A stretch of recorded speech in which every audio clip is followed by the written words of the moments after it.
I don't know if I still know how to do this, but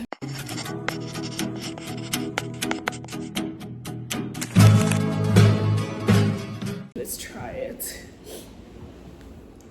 Hey guys, I'm back. Hey guys, welcome back to my YouTube channel. I know. I hope this is the last time I have to like disappear and then just show up like this. But I really do appreciate you guys for sticking around. I have gained a few more followers, subscribers. So I'm very grateful and thank you so much for walking with me through this journey. You're probably gonna hear like that noise. That's my laundry machine. So please disregard the noise. I'm gonna try and like be louder than it. Oh, I have a little microphone thing. I don't know where it is though. But anyways, let's continue. And anyways, if you guys don't know me, my name is Nomvoyo. Born and raised in South Africa, but I'm currently living in the United States. I am a senior. I mean, yeah. I'm a senior, graduating in a year from Southern Methodist University in Dallas. And I think I will do, not on this video, but on my next video, I'll do like a little Q&A. So if you would kindly send me your questions, WhatsApp, Instagram, I'll put it on here in my TikTok. If there's anything that you'd like to know about me, like just ask away. Because I feel like I have a few more people that probably don't know me that well.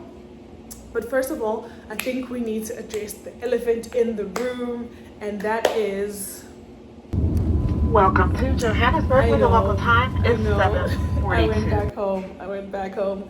And because I've gotten a few questions from people, some I know and some I don't know, they just like, oh, do you mind sharing your experience about you going back home? How was it and everything? I figured that I should probably do that because there's a lot going on the internet. People have been sharing their experience, and I was like, you know what, I might as well just share my experience. So it's going to be a lot about like what happened, like how I got to the US and me going back home and me coming back and all of that. And if you haven't already, I have my last video. That's what I'm referring to when I went back home. So then, story time.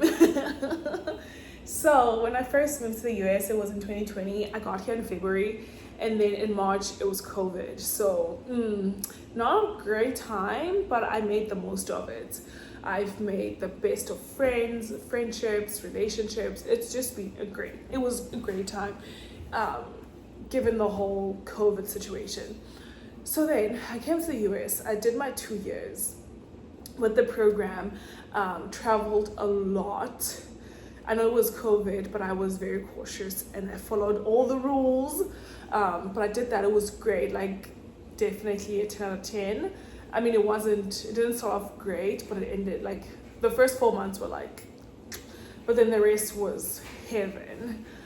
And then so then after that, it was time for me to decide, like it was time for me to go back home actually. But then I got a great opportunity to further my studies. And then I decided I was going to do it because I was like, this is great. It's like an American degree, everyone knows it's great. So I got this great opportunity, but then I was like, do I go back home to get my visa, my F1 visa, because I had a J1, or do I change my status in the country and not leave? But now changing your status in the country means that you cannot leave the country. I mean, the only time you can leave the United States and be able to come back is if you go back to your home country. Is if you go back to your home country and reapply for the actual visa to be stamped in your passport. And my whole process, like this is just my experience. I'm not saying do it or don't do it or do it that way. That's just what worked for me. And my whole process from changing every like visa, whatever, I've always used a lawyer. So from my J1 to my F1, I used a lawyer, and that's how they told me. I was also informed that like it's like the system just does not, they don't really like recommend like, oh, changing your status. They would like for you to go back home and then reapply and then come back. But it's not like it's frowned upon if you change your status. You can still do it, it's still the right way. But they would like for you to see you go back home, like to visit and whatnot, even if it's not necessary to like get an actual visa and whatnot, you know? So then that's what I did, because one, it was COVID. Even though I had had my first vaccine by the time I was transitioning to start college, my parent, like my grandmother and my mom and like everyone back home, had not gotten the vaccine. And me not knowing like what was COVID, I'm pretty sure a lot of people did not even know what was going on. And I don't want to put them at risk, like going back home and doing all of that. So then I decided that I'm just going to change my status, and then I'll go home after a full semester. Semester came, like during the semester, I was doing so much at school. I decided to take summer and winter classes to just speed up my process, because I have friends that took 3 years to graduate, but I took 2 years. And that's because I took summer and winter classes. I took 8-week classes, just like stack up, because I was like, I gotta go home, I miss my family. And it was COVID, so it was like really hard. Excuse me. So then I did all of that. I traveled a lot with the school, with Dallas College, because I went to Dallas College. And then I traveled a lot with Phi Theta Kappa, because I was within the honor society. So I traveled a lot with them, and like it was a great time. And then my plan was to travel home after graduating, which yes it is. Anyways, so then after that I graduated, and then I had, like, before graduating, I found out about this great opportunity to transfer to a foreign institution, and they have a full tuition scholarship, which you had to apply for. So then when you apply for that scholarship, they send you an email saying you made a semi-finalist, come for an interview. Now the interview is in person. And then during that time after graduation in May, so I had May till like August, which I could have used to go home, but I didn't know when the email would come for the interview. And I didn't want to be like, hey, by the way, I'm in South Africa, can I do a Zoom call? Because I feel like if you want something and there's an opportunity to do it in person, why not do it? Because you get to sell yourself better if you do something in person than if you were over a Zoom call, because then they get to get a feel and vibes, you know, just in person. So then I like pushed back my going home. At this time, I had been in the US for what, 4 years now? Yeah, roughly 4 years. It was hard. I was homesick a lot. And then I did my one semester. Oh, then I got the scholarship, which, yay, best thing ever. So then from that full scholarship, I did transition to school. When school started, because like the reason I wanted to stay in the first place is that I got a full tuition scholarship. I got a full tuition scholarship at Dallas College. So then I was like, this is great. I want an American degree. I know it'll open a lot of doors for me. Then I went to transferred full tuition scholarship. And I was like, of course, I'm gonna take it gladly. Like, I appreciate it. And then I did it. And then I did my one semester. And then I did like a winter class with like winter sports. And then now, so I did 2 semesters at SMU before I decided to go home.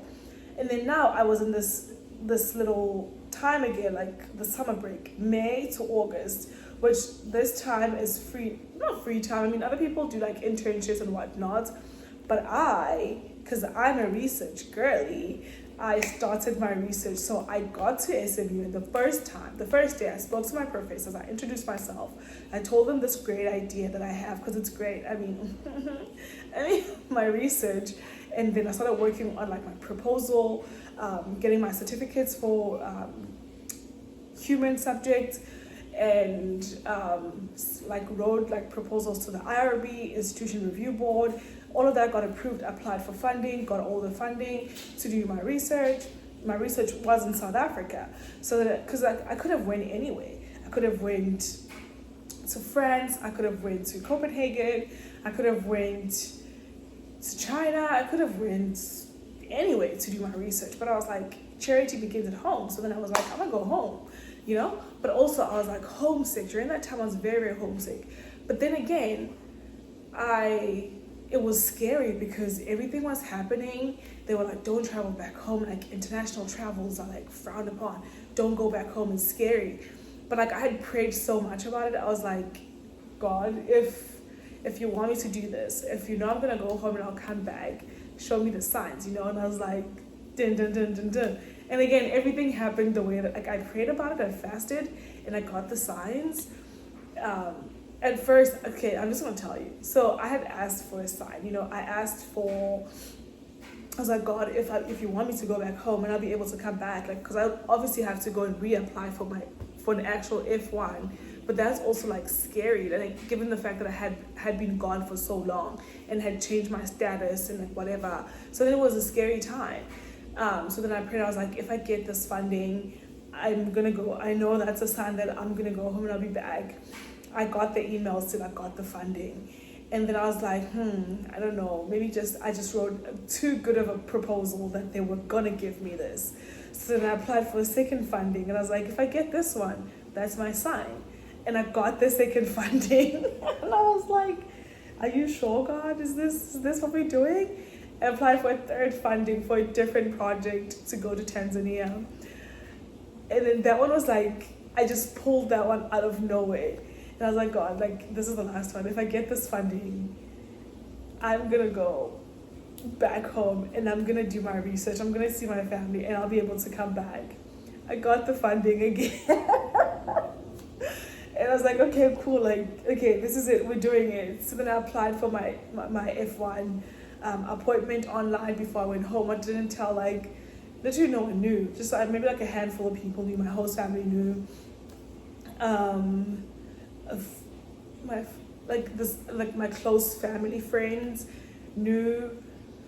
Not like my friends, my family back home, like no one knew, because also the reason why I didn't tell anyone is because I knew that people are going to tell me not to go home because of everything going on.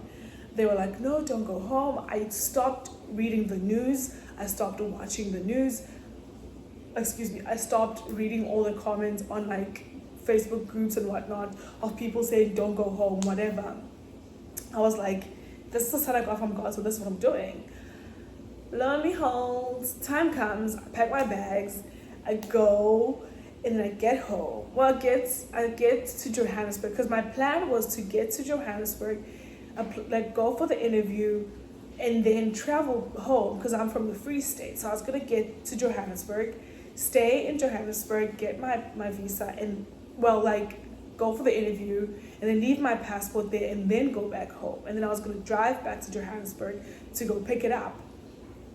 But then I get to Johannesburg, I spend the night. The next day, I open my I think that evening or like the following evening, I open my Facebook. Like, there's so much going on because now like the time difference, there's so much going on. The Facebook group chat that I'm in, like the group, it says like Ninga Bui, like it means don't come back, because they have stopped visa interviews like worldwide. They stopped J1, F1, and M, I believe. Like 3 categories of visas were stopped. So they were like, everything is stopped. And I was like, oh snap, what have I done? Like, I'm not leaving. It was so scary.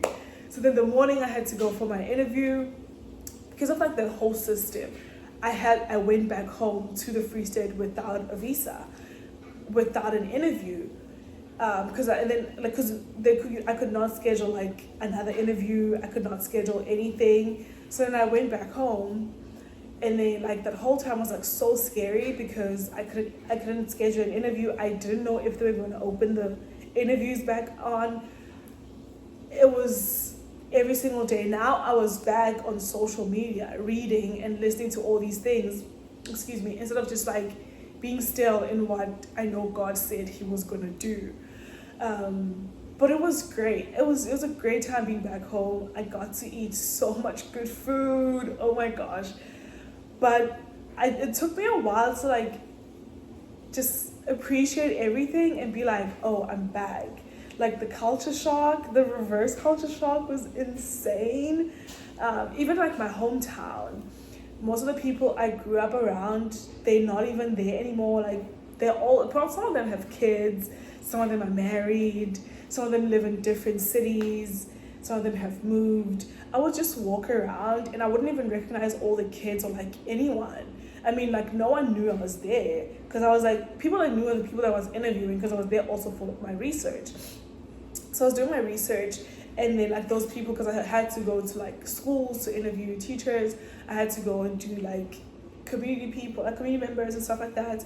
So like all those people knew that like, okay, she's back and whatnot, and I could tell them and stuff. And like a few of my neighbors are like, oh, welcome back and all of that. But in the back of my mind, I was stressed out. I was like, oh, are they even gonna open up? Am I gonna complete my year? Because I'm like a rising senior.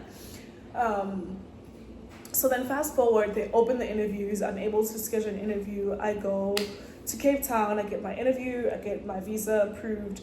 But now because they've changed the system, they have included social media, which they apparently now they like vet your social media. So I went there for the interview. They asked me a few questions and then they told me that they're gonna check my interview. So they gave me 221G. They gave me the form 221G and said like, if we're gonna check your social media, and if it gets approved and if everything is clean, you're gonna get approved. So then I went home, I checked my thing because it had said approved.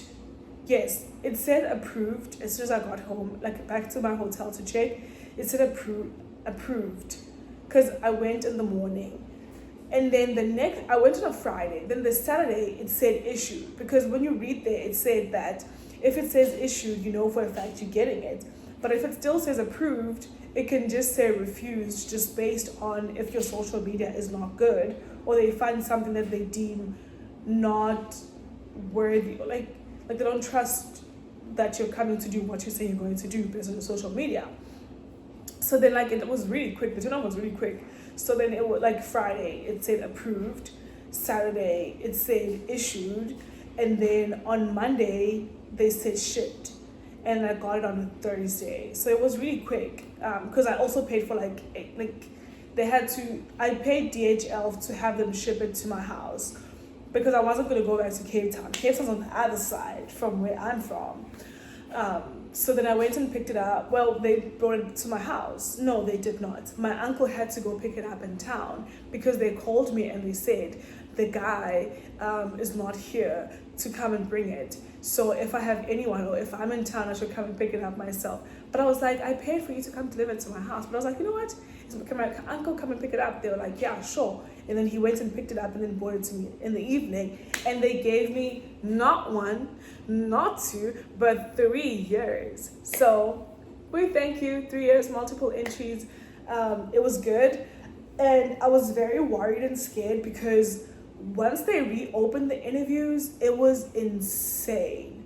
It was so crazy because you needed to check every single second. Literally, how I found the dates, I checked every single second. And then when I did my thing, I got I think it was towards the end of the month of August, then I had to ask for an expedited appointment. I was like, hey, I'm starting school on the 26th of August. I'm a rising senior. I have a full tuition scholarship. If you want me to tell, if there's anyone that wants to apply for an expedited appointment, feel free to reach out. I can send you what I sent and what I had my school write me to attach, because you could attach a few documents just to support your thing. I feel like if you have a supporting thing, then it helps, especially from your school. So I had to request that. So then my interview went from being, I think it was the 29th of August. So it went from the 29th of August to the 9th of July, I believe, whatever the first Friday of July was. So that whole gap. And I know other people got denied, expedited appointments, there were no dates. Everything was backlogged. So then I did that and I was very grateful, and I went for my interview. It was great. Everyone was so happy in there. People that were interviewing, they were so bubbly. I think they take turns because there was this one lady that was interviewing. She was smiling with everyone, hi, how are you? What are you going to do? How long are you going to be there? Oh my gosh, making jokes. Have you been here? Do you like this? The summer is brutal there. With everyone, it was so nice. And then I had the guy, he was also very nice and sweet. What are you going to do? And at the end, he was enjoy your final year. And I was oh my gosh, thank you so much. It was so good. My interview process was really good in Cape Town. And yeah, it was great. So then I did that, and then I enjoyed like the last few days at home, wrapping up my interviews, and then I traveled back home.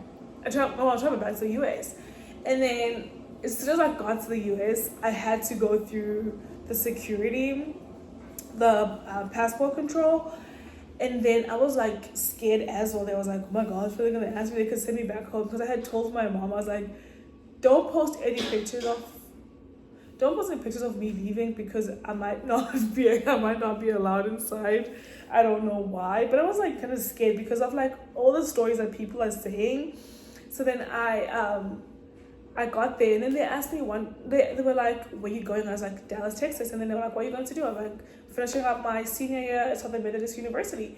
And they were like, welcome back. And then they gave me my thing, and then I went through. And then as soon as I went through, I posted on my social media. And then people were like, oh, are you back home? And I was like, oh, I'm back in the US. So that was fun. Just being back home was really, really good. Just seeing everyone, seeing everything. Like, just the air back home is so different than here. The people, the supermarkets and everything, obviously. I feel like the biggest thing, especially in Texas, at least where I live, like you go to the store or wherever and you meet people that are like, oh, hi, good morning, how are you? And you're like, I'm good.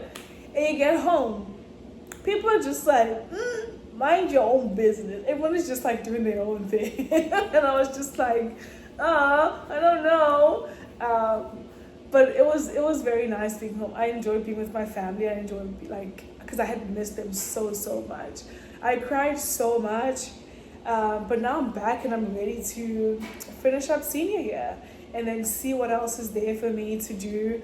I do want to travel. I just don't have the money for it. But I have so much stuff going on right now. My LinkedIn is looking good. Every single day I'm posting on LinkedIn and I'm updating everything I've been doing. But yeah, I think that's an update about being home.